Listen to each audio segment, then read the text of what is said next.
again. Welcome to another of the PEP and GSAT Mathematics Summary Series compiled by TechnoTeacher JA. This is question 50 out of 150 questions. So we are one third way through. 50 questions out of 150 questions. We are a third of a way through. So we're nearing the end now. We're nearing to finish. Have you been following all the questions? Have you been watching all the questions with me? I've been watching all the questions.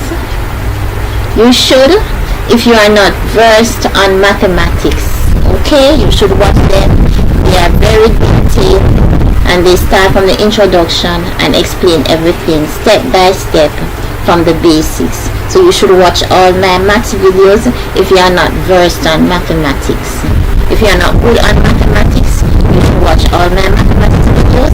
If you are not good on mathematics, you should watch all my mathematics videos. Okay, so we are now at question 50 out of 150 questions. We are now at question 50 out of 150 questions. This question asks, which fraction is the largest? The choices are A, 1 over 6, B, 2 over 3, C, a half, D, 11 over 18. Again, the question and choices are, which fraction is the largest? Which fraction is the largest? A, 1 over 6, B, 2 over 3, C, 1 over 2, D, 11 over 18. Do you know how to find what the largest fraction is or what the smallest fraction is for that matter? Do you know how to calculate it? I will give you about a minute to come up with your answer. You will probably need more than about a minute to do this question. You will probably need more than a minute to do this question. You can pause the video for longer if you'd like more time to come up with the answer. But I will give you about a minute to come up with the answer. After about 1 minute, my answer will come up. Then you'll have about another minute to review my answer before I come in again and explain the answer.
Did you come up with the correct answer?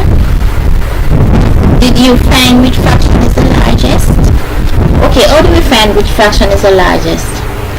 First, we have to turn them into equivalent fractions. But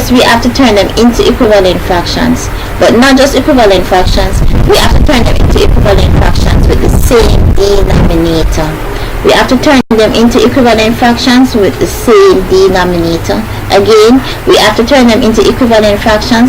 the same denominator. What are we going to do next? We are going to find the LCM, the lowest common multiple. So finding the lowest common multiple comes in here. So the lowest common multiple comes in here. The LCM comes in here. So the lowest common multiple comes in here. At the bottom, the denominators that we have here are 6, 3, 2 and 18. 6, 3, 2 and 18. What is the LCM? Let's start with the biggest number and see if the other numbers divide into it without leaving a remainder. That's how I like to do it. I like to start with the biggest number and then see if the other numbers divide into that number, divide into it without leaving a remainder. I like to start with the biggest number and then see if the other numbers divide into it without leaving a remainder. So the biggest number is 18. Let's start with 6. Can 6 go into 18 without leaving a remainder? Yes, 6 times 3 is 18. 6 times 3 is 18. So 18 is a multiple of 6.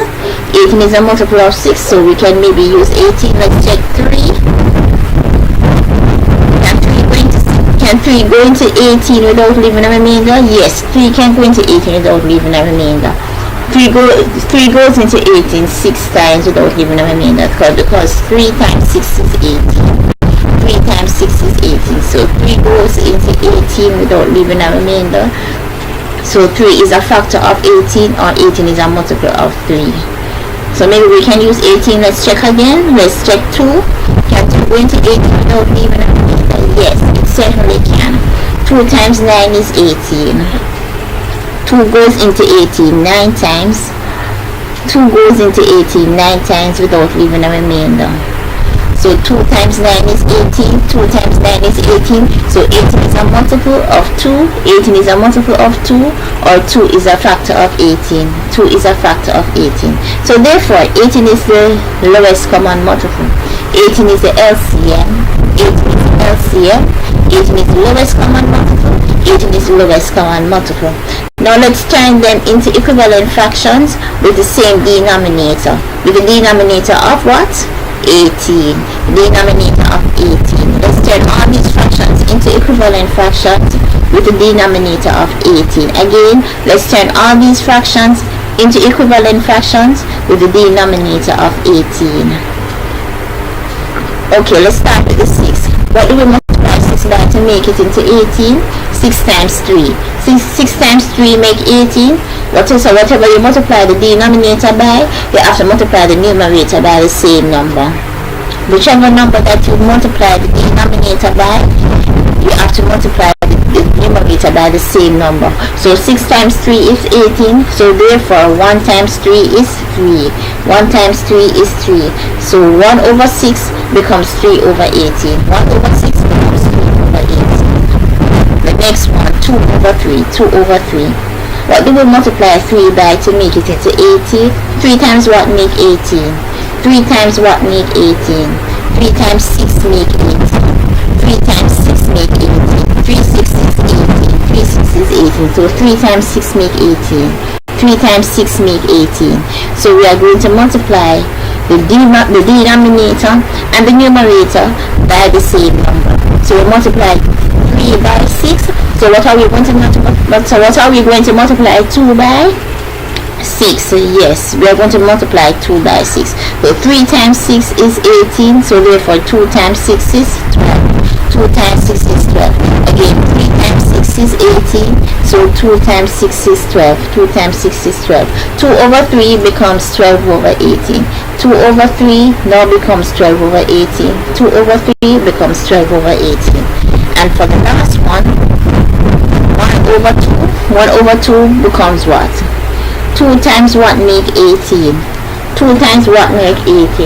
2 times 9 make 18. 2 times 9 make 18. So 2 times 9 make 18. So therefore you multiply 1 times what? Yes, you multiply 1 times 9. You multiply 1 times 9. 1 times 9 is 9. 1 times 9 make 9. 1 times 9 make 9. So 2 times 9 is 18 and 1 times 9 is 9. 2 times 9 make 18 and 1 times 9 make 9. So 1 over 2 becomes 9 over 18. 2 times 9 is 18 and 1 times 9 is 9. So 1 over 2 becomes 9 over 18. 1 over 2 becomes 9 over 18. And for the last one, 11 over 18, that remains as it is because it already has a denominator of 18. The denominator is already 18, so we don't need to change 11 over 18. Okay? The denominator is already 18, so we don't need to change 11 over 18. The denominator is already 18, so we don't need to change 11 over 18. So the new fractions that we have, are 3 over 18, 12 over 18, 9 over 18, and 11 over 18. Again, 3 over 18, 12 over 18, 9 over 18, and 11 over 18. Again, the new fractions that we have are 3 over 18, 12 over 18, 9 over 18, and 11 over 18. Which fraction is the largest fraction? The fraction with the largest numerator. The fraction with the largest numerator is the largest fraction. The fraction with the largest numerator is the largest fraction. That would make it 12 over 18. 12 over 18. 12 over 18. 12 over 18 is the largest fraction. 12 over 18 is the largest fraction. And which one was 12 over 18? 2 over 3. 2 over 3 was 12 over 18. 2 over 3 was 12 over 18.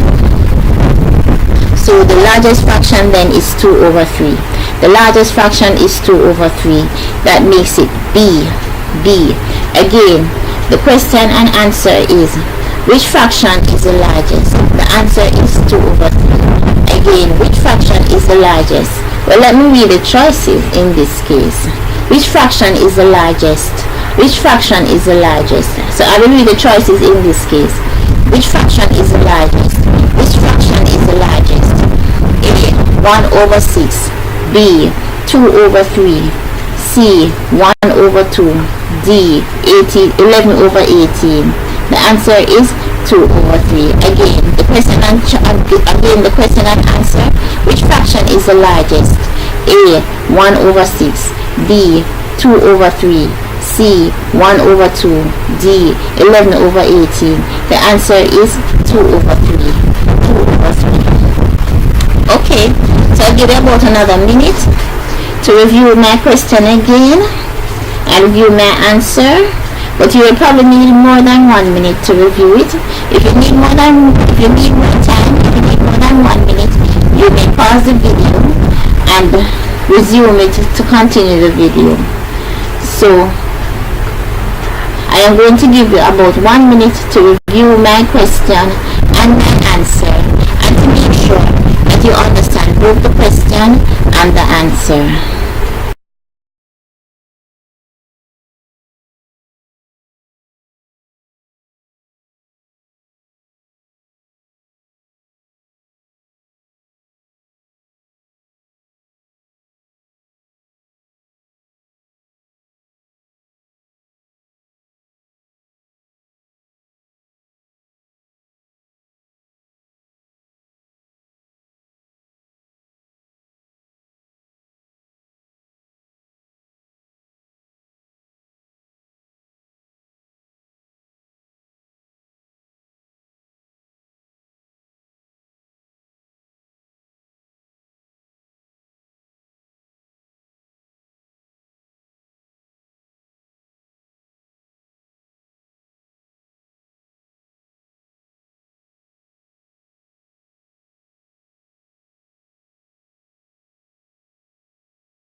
telephone classes are available. Receive classes over the telephone. Ideally, each telephone call lasts about 5 minutes. Students may call 5 days per week and more than once per day. Calls may be made on Saturdays and Sundays also. Call between 8 o'clock a.m. and 8 o'clock p.m. The telephone classes are in reading for adults and children, GSAT, CXC, CAPE, and computer classes. I am suitable for the GSAT and reading classes and the computer classes, but I will send you a teacher. I will assign you a teacher for the CXC and CAPE classes. Want individual attention? Want privacy? Want flexible class times? Telephone classes is the class for you. Only $2,000 per month. Use telephone classes for help with homework, help with any grade of basic, primary, prep, and high school. Help with using the computer. That would include, using the computer would include introduction to the computer, basic and advanced Microsoft Word, Microsoft Excel, Microsoft PowerPoint, Microsoft Access, Microsoft Publisher, and internet and emailing. And also speed typing to help you to know where the keys are so that you can type faster. Also use the telephone classes for help with school projects, for reading and spelling help for adults, teens, and children, for GSAT and PEP help, for GNAT, that's the grade 9 assessment test, for heart aptitude test, for help if you're doing a heart aptitude test, you can get help with that. For help with the grade 4 literacy and numeracy test, for help with the grade 3 diagnostic test, for help with reading textbooks, and help with practice tests. Computer classes include introduction to the computer, basic and advanced Microsoft Word, Excel, PowerPoint, Access, Publisher, internet and emailing, and general troubleshooting. Documents are often emailed to students for typing and reading if you're doing typing lessons or reading lessons. Learning and practice work material. You get learning and practice work material that way. And computer reading, GSAT, etc. students all receive learning and practice test material by email, which are then done over the telephone with the tutor. Payment should be made island-wide at any branch of Jamaica National Building Society, account number 0011114402, Amphi branch. Account holder's name, Richard Sharp. Notify me when payments are made. Make a copy of your bank receipt, scan it into the computer, and email me a copy of the bank receipt for verification of payment. Also, you can take a picture of the receipt, the bank receipt. You can take a picture of the bank receipt using your telephone and send me the photo via WhatsApp. That's an easy way to do it also. You can send me a photo of your bank receipt via WhatsApp. You will receive the telephone number of your tutor following verification of payment. And payments may also be made using PayPal. Call me on the number that uses WhatsApp 353-4752.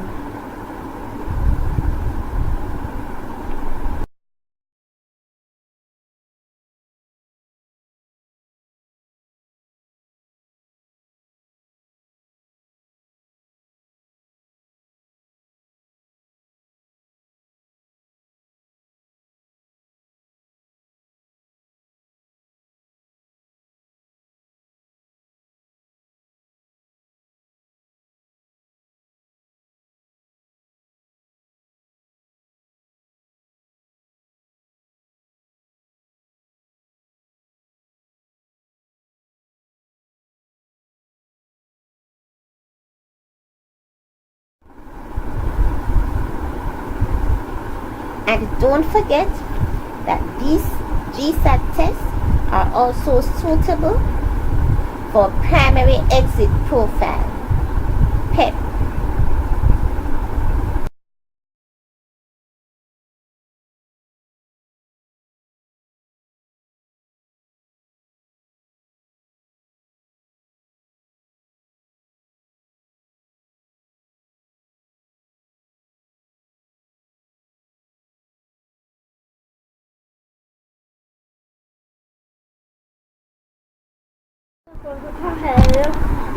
Subscribe to my channel to get updates of new videos that are available on YouTube as soon as they become available.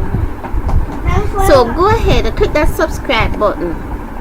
It's free. Like and subscribe, and also you're invited to share my videos. So when you subscribe, when I upload a video, for instance, if the video you are watching is Social Studies Part 2, when I upload Social Studies Part 3, you will get a notification on your computer right away that I have uploaded Social Studies Part 3, and you can go ahead and see the video. So go ahead, click that subscribe button right now.